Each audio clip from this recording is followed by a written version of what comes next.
يا صباحكم او مساءكم بهجه، انا بهجه واهلا بيكم في فيديو جديد. ده تاني فيديو من سلسله هينفعنا ولا هيسيبنا. السلسله دي قيم فيها المنتجات وبنشوفها هل هتنفعنا فهتفضل موجودة معانا ولا هتسيب مش هنجيبها تاني. طبعا السلسلة دي كلها بناء على رأيي الشخصي، الحاجات اللي انا بلاحظها في المنتج هقول لكم عليها. بعد كده لو حصل تغيير عن الكلام اللي انا قلته لكم اكيد هطلع لكم في فيديو جديد واقول لكم اي ابديت هيحصل. المنتج اللي هياخد اقل من نقطتين ونص يبقى المنتج ده هيسيبنا وباي باي مش معانا. المنتج اللي هياخد اكتر من نقطتين ونص المنتج ده هينفعنا ومعانا. قولي تحت في الكومنت عايزين منتجات ايه تانية نجربها معاكم. ويلا بينا نبدأ الفيديو ونشوف المنتج بتاعنا النهارده يا ترى هينفعنا ولا هيسيبنا. المنتج اللي معانا النهارده اكتر منتج مصر عمل ضجه. المنتج اللي معانا هو بادي سبلاش بتاع ايفا. ده تقريبا الاصدار القديم لان هم طلعوا كذا سنت جديده، دي تقريبا يعني من السنت القديمه بتاعتنا. المنتج اللي معانا النهارده اللي هنقيمه يا ترى هيطلع ينفعنا ولا هيسيبنا. اول حاجه هو المقاطعه، هل المنتج ده مقاطعه ولا لا؟ لا يا جماعه، شركه ايفا شركه مصريه فالمنتج مش مقاطعه.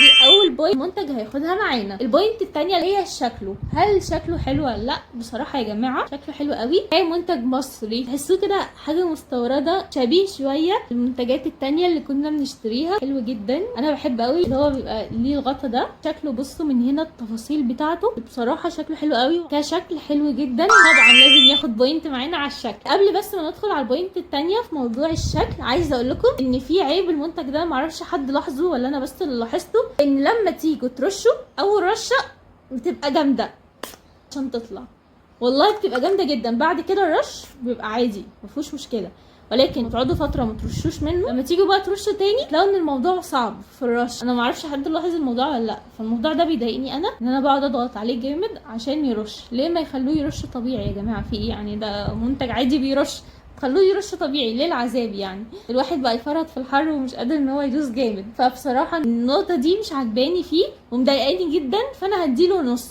فكده المنتج ده هياخد معانا بوينت ونص. طيب النقطه الثالثه اللي احنا نتكلم فيها بصراحه ريحته. اول حاجه هو اسمه سمر تويست، يعني ينفع للصيف وش مبدئيا كده. ريحته حلوه للصيف، لما نيجي نرشها كده ريحته حلوه، ولكن في الاول ما بتبقاش حلوه قوي. ريحته لما بتهدى بتبقى حلوه جدا، لكن في اول رشه لما بترشه بتحسوها قويه قوي وبعدين ايه بتهدى على طول، ما بتاخدش وقت، بتبقى حلوه. يعني الستنت اللي بتسيبه في الاخر حلو قوي، ولكن مع اول رشه بس لما بترشه تحس فجاه كده ان الريحه قويه، وبعد كده ثانيه واحده بس هتلاقوا الريحه هديت وبقت حلوه. ده اصلا لما تشموه، يعني انا لما اختي شمته قالت لي ده ريحه حاجه بتتاكل. هو فيه تفاح، فيه اناناس، وفيه ورد، وفيه فانيليا. حلو بصراحه بالنسبه لي، ريحته حلوه. لما بيهدى بيبقى ريحته حلوه وجميله، ينفع طبعا الصيف زي ما انا قلت لكم والبحر بقى والحركات كده. بالنسبه لي ريحته حلوه. البوينت بتاعت السنت دي بتبقى اساسيه لان كل واحد فينا بيحب الريحه غير التاني، فده ممكن يعجبني ممكن ما يعجبكم. انا هديله نص لان مش كل الناس بتتفق على نفس الريحه. كده المنتج لحد دلوقتي واخد درجتين بس. تعالوا نشوف الباقي.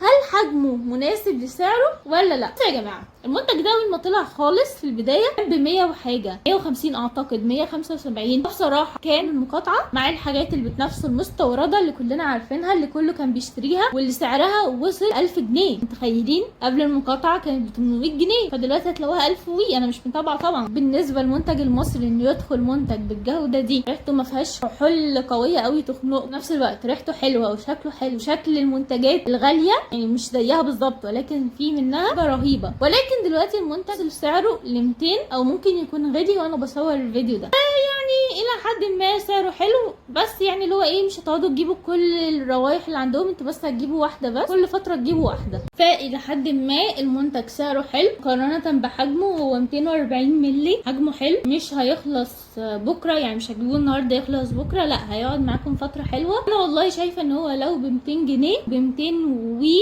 حلو يمشي معانا، وسعره يعتبر حلو بمناسبه حجمه. لو زاد عن 200 جنيه لا طبعا ما يتجابش. يعني لو زاد عن 250 في شركات مصريه الفتره اللي جايه هتكلم عنها، لا حلوه قوي، ريحتها حلوه قوي، وسعرها نفس السعر او اقل، لكن الجوده بتاعتها حلوه جدا. فاعتقد لو زاد عن 250 يعني ممكن نشوف منتج تاني نجيب منه واحده كل كل فتره، لكن الى حد دلوقتي سعره حلو مقارنه بحجمه. اديله بوينت على نقطه السعر دي لحد دلوقتي، لحد ما يغلى نبقى نشوف الموضوع ده مع بعض. النقطه الاخيره، بصوا يا جماعه خلونا نتفق على نقطه مهمه جدا، مفيش بادي سبلاش هيقعد معاكي اكتر من 5 ساعات. لو المنتج ده قمه في الثبات وهو بادي سبلاش مش هيكمل معاكي ال 10 ساعات. مفيش منتج بادي سبلاش بيقعد اكتر من 5 ساعات الا في حاجات نادره، ومش هيكمل 10 ساعات بجد، لان هو معمول كده. هو اصلا مش اساسه ان هو يبقى ثابت، لا هو اساسه ان هو يتحط يجدد باستمرار زي البرفيوم. يعني البرفيوم ممكن يقعد معاكي يوم كامل 24 ساعه، ممكن يقعد 28 ساعه، في منتج بيقعد بالثلاث ايام. فلا، بادي سبلاش مش زي البرفيوم، ما تجيبيش بادي سبلاش وانت متوقعه ثباته الواو اللي انت هتحطيه مره مش هتحطيه طول اليوم، لا انت ده هتفضلي تحطي منه كل شويه، كل 5 ساعات يتجدد.